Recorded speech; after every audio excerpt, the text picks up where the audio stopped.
We bring you the latest updates from the Pna Newsroom.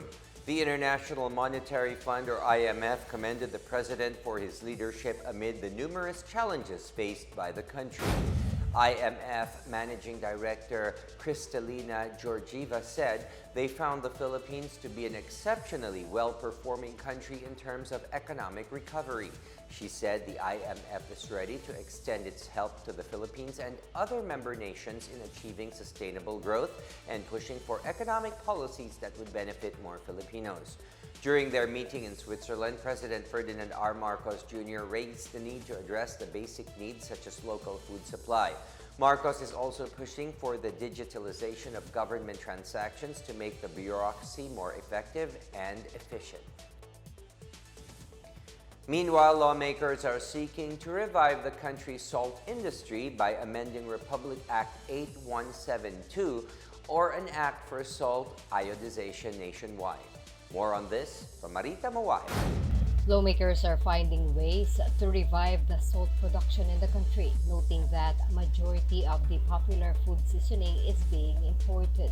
During the Senate Committee hearing on Agriculture, Food and Agrarian Reform, Committee Chair Senator Cynthia Villar questioned the ASIN Law that requires all salt producers to iodize their salt.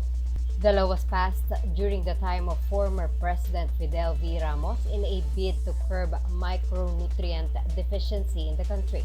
However, Villar said local salt producers are not familiar with the process and also lack the facilities to do so.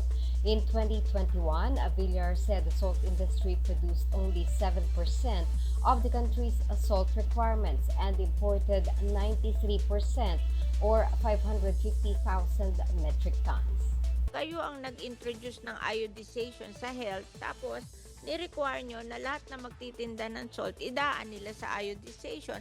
Pero you did not prevent the farmer from producing salt. Parang mali ito. Tapos mag-i-import kayo ng hindi iodized, tapos pa-iodize nyo lang. Parang ano ba yan?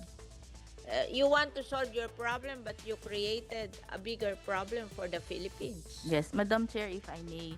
And not all salt production is for human consumption.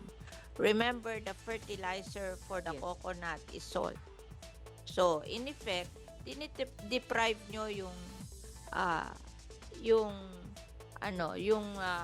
coconut industry of their source of fertilizer. Oh, parang mali yung pagka-advise nyo niyan. Dapat. Meanwhile, Senate Majority Leader Joel Villanueva laments the diminishing salt industry in the country despite having one of the longest shorelines in the world. Villanueva expressed hope that the committee will pass his sponsored Senate Bill number 1450, otherwise known as the Salt Industry Development and Revitalization Act, to help revive the industry and support local salt businesses. 93% po ng salt requirements natin ini-import po natin. Nakakalungkot po ito, sobrang nakakalungkot. Parang sinabi niyo yung Iceland nag-i-import ng yelo. In 2021, Madam Chair, our salt exports amounted to only $213,740 US dollars po ito. Meanwhile, sa Singapore po, which has a coastline area of only 193 kilometers or a mere 0.5% of our coastline area, was able to even export about 21.2 million US dollars worth of salt in the same year, Madam Chair.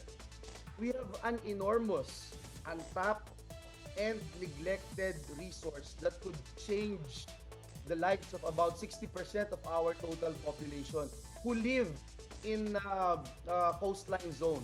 Likewise, Senator Nancy Binay supports the revival of the diminishing salt production. She said necessary reforms like reducing restrictions on producing other forms of food-grade and industrial salt, and not just iodized salt, should be put in place. She added that salt businesses and cooperatives should be linked with the Philippine Coconut Authority in order to encourage coconut farmers to buy locally produced salt for their fertilizer needs. Madam Chair, we are very happy that our bill, Senate Bill number 1450, or the Salt Industry Development and Revitalization Act is among the agenda for today's hearing.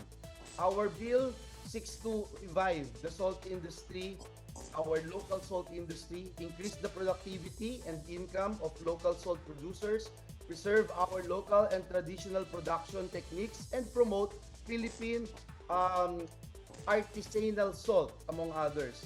For the PNA Newsroom, I am Marita Muaje. The Land Transportation Office says stamping out corruption at any government agency like the LTO will need a lot of hard work and sacrifice. LTO Chief Jose Arturo Tugade reiterated his mission upon his assumption into office to eradicate corruption. Tugade made the statement following the arrest of alleged fixers in Parañaque City in an entrapment operation led by the LTO.